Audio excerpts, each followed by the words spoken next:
to watch other people and help other people live their dream at your disadvantage. But that should not ever be you. That is not your portion. For everyone in this room has the potential to change lives. If not in your family, if not your place of work, you could do it in a national stage. So from today, starting tomorrow morning, you will become a new person. Say amen to that. Yeah. Because there are men on this front row here. What I'm going to give you, you have no idea. The power to change your life. I'm going to talk about credible leadership. And this is what it means. It means that you have the potential within you to change your life around and be a leader of your life forever. You are not going to lead anybody. You are going to lead you and your life. Because if you can't lead even your own life, how do you lead somebody? Leaders make decisions. You decide for yourself. Leaders must be responsible. Are you responsible? They must have vision. You have your own vision. They must be competent. Are you competent? They must be disciplined. Are you? They must leave a legacy. Are you leaving a legacy? I'm talking to you. I'm talking about it. You know your state in life right now. Anyone in this room who is very happy with his or her life position right now, in terms of how much money you earn, the house you live in, the car you drive, the clothes you wear, the friends you have, how hot your room is, how dirty your pillow on your bed is, how old your fridge is, how your stove cooker is, how always empty your gas cylinder is. That's your life. If you're sitting here this evening and you tell me, Ben, I am happy with every part of my life. My health, my finances, my relationships, my educational attainments, everything. Let me tell you. I am not, because I have a long way to go. Maybe if it's left to me alone, I could say at least I have a small place to sleep, have some old car to drive. But that is not life. Life is to make impact in the lives of other people. So you should never be satisfied as a human being until you have changed the lives of many people and made an impact and influence in their lives. Then you are somebody. If you were to go right now, this minute, how many men and women in your family, in your church, would say that if it wasn't Sister Trina, I didn't know Peter could say. If it wasn't the word said by Catherine Paul or John Hanson, I would have been nowhere. Could they say this about you?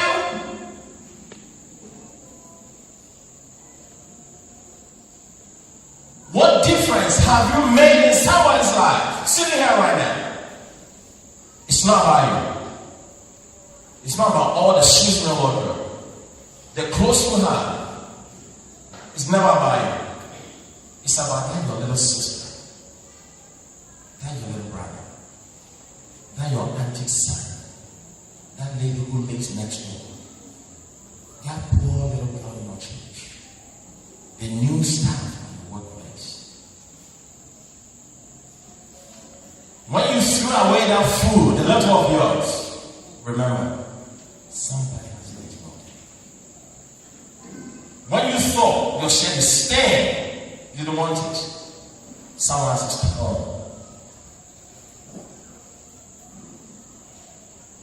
Let me tell you something about life. You will never be anybody if you can change someone's life. Who was Jesus Christ? He's everything we have because he gave it all for us. So when you say you are a Christian and you are born again, what do you do is about?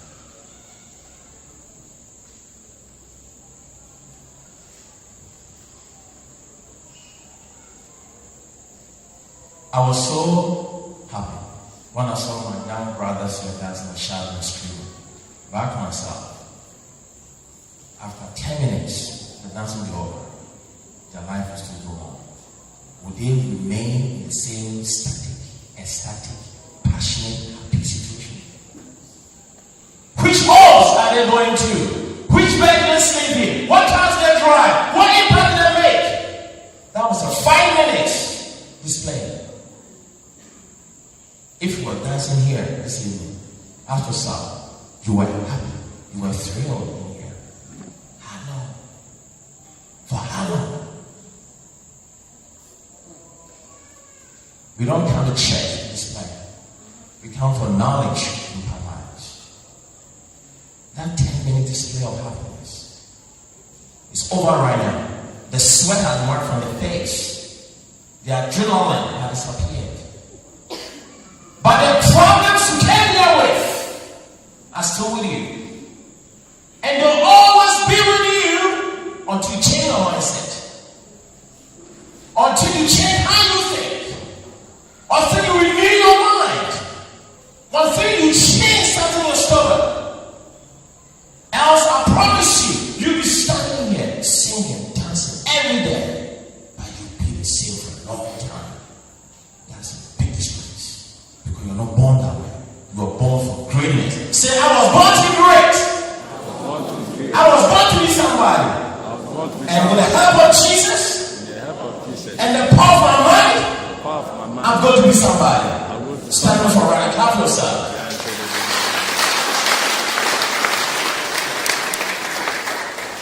I'm going to give you 3 things and no more, no 4, no 3. And I'm begging you, take this with you. Let this be your life. One on your feet, many feet. One on your forehead, one in your hand. The first one is vision. V-I-O-I.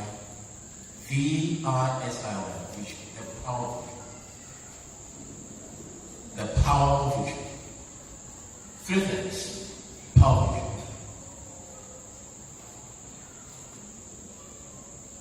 What's vision?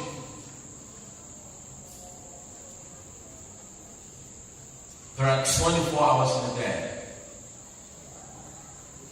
60 minutes in an hour. 60 seconds in a minute. That's what you are. What do you live for? Is vision. What you live for?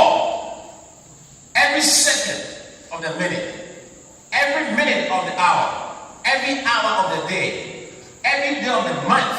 Every month of the year. Every year of the decades. The decades of the century, which you don't live to see. What do you live for? When you get out of that morning, every day as you do, what do you live for?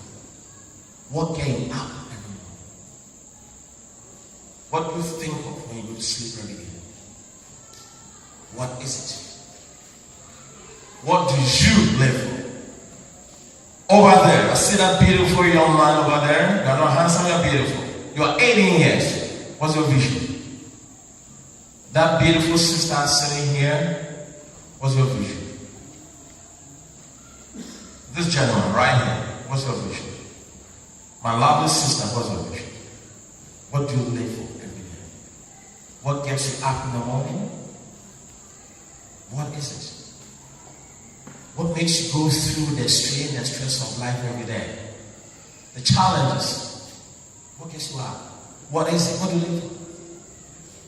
What are you going to remember for when it's all over? When the lights are turned off?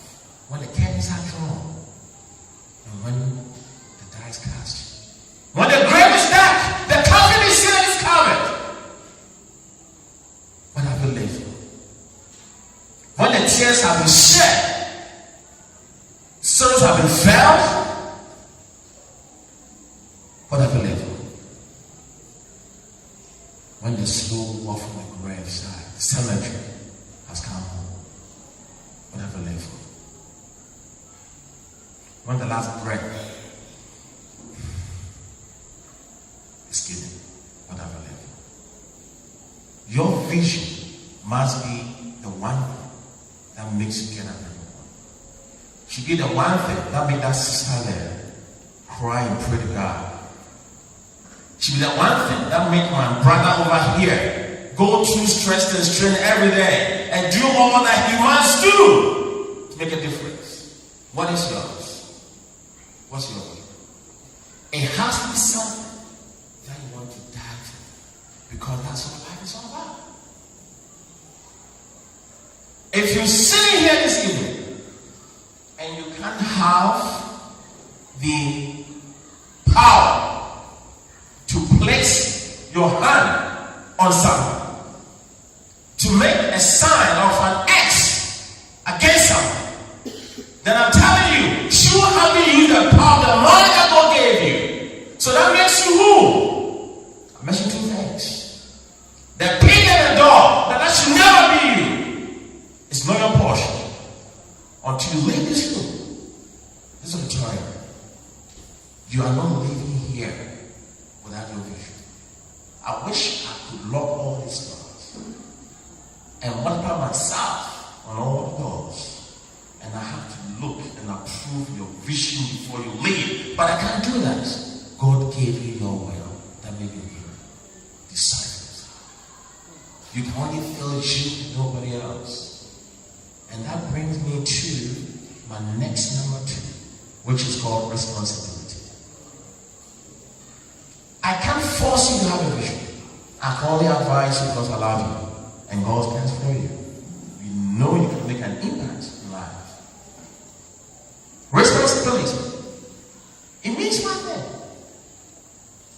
From this very minute and for the rest of your life, you are totally, utterly, 100% responsible for your life and nobody else. It wasn't your mother. It wasn't your father. It wasn't your teacher. It will never be anybody but you. They never had it easy. That's why your mother couldn't afford to pay your school. It wasn't your father. He never had it easy. That's why he couldn't take care of it. It's not your grandmother. He never had it easy. Therefore, my lovely brothers and sisters, you must be responsible for your life on 4 areas. 1, you must never blame anybody. From today, you blame no one. Only the fool, only the person who has the mind will blame somebody. But when you blame them, it's your life. You never blame anyone from today. You place all the blame on your feet and you go to work and you change your destiny. You do not give any excuse. Never. Ever. It wasn't anybody but you. Neither do you complain or explain. If you are not responsible for you, nobody's going to be responsible for you. You all have our problems. I have mine, you have yours. That sister there in the red top, you have your issues too. And the brother with the black t-shirt have your issues too. You can't blame nobody. If you are going to sit here and allow a young man to destroy your future, who do you blame? And if you're sitting here and you let a young woman destroy your future, who do you blame? And if you sit here and let a business partner destroy your life, who do you blame? It's a choice you made. You can blame nobody but yourself. Question of blame. It started in the Garden of Eden. It's our nature, it's our DNA. When God asked Adam, where are you? That was the first time we have the GCSE F or G. God didn't say, Adam, what are you doing? He said, where are you? What did Adam say? He said, I'm naked. But God said, where are you? Why are you naked? The woman. complaining excuses. And the woman also said who? The same. That's what the whole thing started. That's the whole thing started. We are never responsible for anything, but you will never amount to anything if you complain and explain and excuse. Last one is discipline. We talk about vision, responsibility, and our discipline. Discipline is, to me, the most powerful value that you must have to be somebody. Nobody in this room is a child. We are all mature adults. We know exactly what we must do. We know when we must do it. Don't we? Don't we? Don't we? Are we disciplined enough to do it? Discipline is, my brother, sitting here. You know exactly what you have to do every day, right? From your life forward. Do you do it every day as you must do it? Do you do it when you must do it? Whether you like it or not? That's the problem. So discipline means three things. You must do what you must do, when you must do it, whether you like it or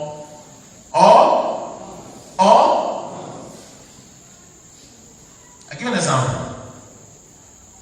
It's raining, right? You have to go to work on Monday.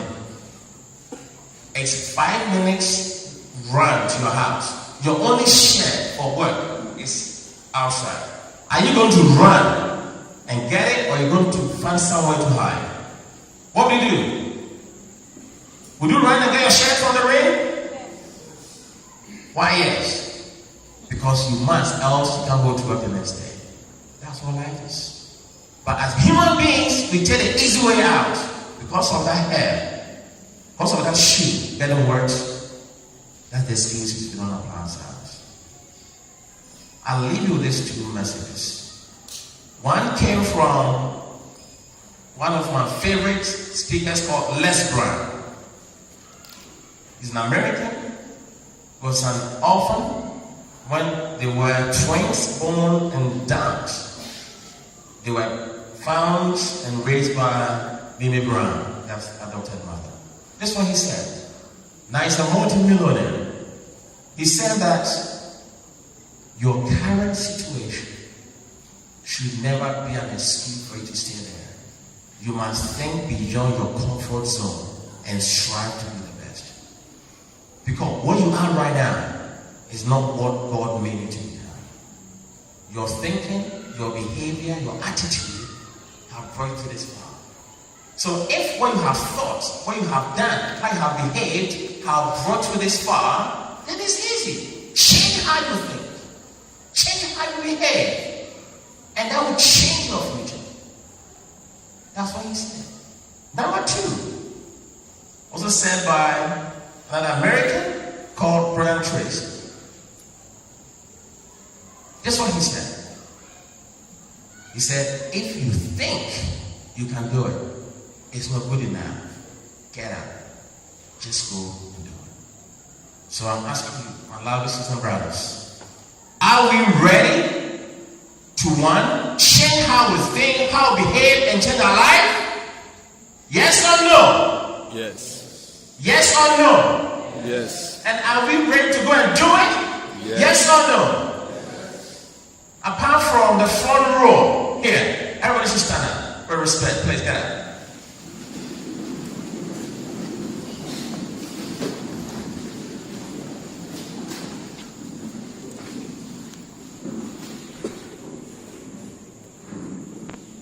So full hand, thank God. We are going to have all we need from this room in Ghana. We are going to have all we need in Ghana from this room. If you think you're going to be a nurse, let me see your hand. Nursing people, those nurses, yes. Those doctors, engineers, business people. Oh, business people, what else about? How about those constructors and pastors and teachers? How about those Zoo Lion with the rubbish eaters? Nobody going for the Zoo Lion? How about those people who are going to be on the street and beg for money? You said no? Then before you sit down, listen to this. Before you sit down, do you know your vision in your head right now? If you have a vision in your head right now, I'm going to ask you to sit down. If not, please stand up. If you are clear about your vision, and we are going to ask you to come here and tell us what it is, sit down. I'm going to pick you to come here right now and tell the whole church your vision. If you know your vision, sit down. If you don't, keep standing up. I'm coming to get you right now. If you know your vision, you sit down, come to get you. If you think you know your vision, you are sitting down, come to get you. No, I'm serious here. If you think you know your vision, sit down, come to get you. Just sit down. Please, move forward. Will you come forward here? Everybody keep standing. Please, come on. This is what we have. All the people standing and telling me they don't know their vision in life. That's what it's about. Pastor, this is what it's about. Are you surprised? Look at you. Look at you. God made you special in His image. He gave you talent and skills and abilities. How are you using it? Are you going to die and go to the grave with your talent? You know what I'm saying, amen? Are you going to take the talent God gave you to the grave? Are you going to take your God's given talent to the grave? To the cemetery? I don't think so. Inside you is that book unwritten, that song unsung, that business unopened, that invention doesn't come out. In the name of Jesus, from tomorrow morning, you know your vision. Say amen tonight. Amen. You are not going to sleep tonight until you know it on paper. You are not going to sleep tonight until you take a pen and paper and write out what God made you for. You can't live like this. You can't go on like this because you are somebody. Somebody depends on you. Somebody needs you. You can't miss your life. Sit down. God bless you. Thank you. Come on, put your hands together for me. Another round of applause. A big one, a big one.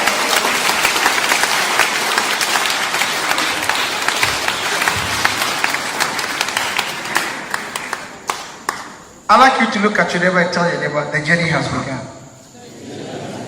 No, I mean what I'm saying. Look at the person again.